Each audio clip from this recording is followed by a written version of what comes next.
I hate my life. So recently Gigguk and Sitsnap finally got married, and as Gigguk's best parasocial friend, I feel like I have to give him a special wedding gift. And what is a better gift to give Gigguk than for someone to finally agree with his trash taste? Do you get it? If you know Gigguk, then you probably know that he loves to squirt all over Domestic Girlfriend and call it a masterpiece or the best manga ever read by 13-year-olds in their mom's basements. And you know what? He's absolutely right. I do still live inside my mom's basement. So, if you're not familiar with it, Domestic Girlfriend is a manga that tells a story about a guy named Natsuo who is in love with his teacher called Hina. But because of the whole moral, ethnic thingamajigs, he can't go out with her or be with her. So he decides to go on a mixer where this girl named Rui asks him if he wants to lose his virginity alongside with her. And he says, you know what, fuck it, yeah, sure, why not? And bada bing bada boom, they do the hooky pooky and ciao. Now afterwards, when he comes home, he learns that his father, a single father, is actually remarrying to another woman, and he's going to be getting 2 new stepsisters. And can you guess who are his 2 new sisters? That's right, it's Rui and Hina, the girl he did the hooky pooky dance with, and then his current crush that is also his teacher. Whew.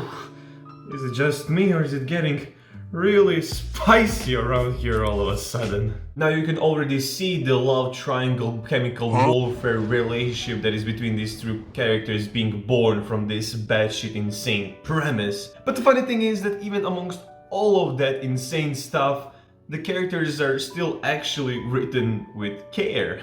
So yeah, although this manga, it really is the definition of spice, even still in between all of those moments, you get some really amazing character development and you're met with some interesting problems that these guys have. One of the things I love about manga and anime when they are extremely relatable, and there are some points in this manga that I truly relate to, not with the heroin abuse. I'm more of a cocaine guy myself. Just kidding, kids, don't do drugs. You'll end up like me. For example, Natsuo in this whole series, his goal is, well, to bang his stepsisters, but also to become a writer. And now throughout his whole life he tries to write, and he's a decent writer, but he never gets anywhere with it. And after something bad happens in his life, he decides to channel all of those feelings and put them in a story. And that story ends up winning a bunch of awards and basically putting him on the map. But even after that, he's still not finished. He still has to learn and he still struggles with his career as a writer.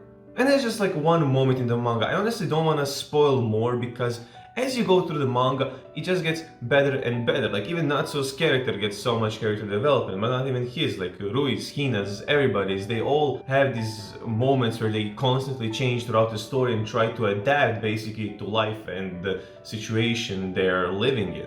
And it's not just the main characters, there are a bunch of side characters. Like one of the standout characters that has one of my favorite moments is the sensei, the teacher who teaches Natsuo how to write, like basically his idol, and all the relation between those 2 is just amazing. And towards the end of the manga, it's just honestly, it made me tear up. The author of this manga kind of said that her inspiration was those kind of soap operas, those like huge Spanish and whatever dramas with all these convoluted plots and just batshit insanery, and you can definitely see that influence in here, and it does actually serve a purpose because it does keep you, well, reading, because every so and so chapter something new would happen and you'd be like, okay, I want to read more. Like, of course, you still have those spicy, like, moments in between, and you also have some spicy chapters, if you know what I mean. Yeah, at the end of the day, it's still a manga about, you know, basically finding yourself, like,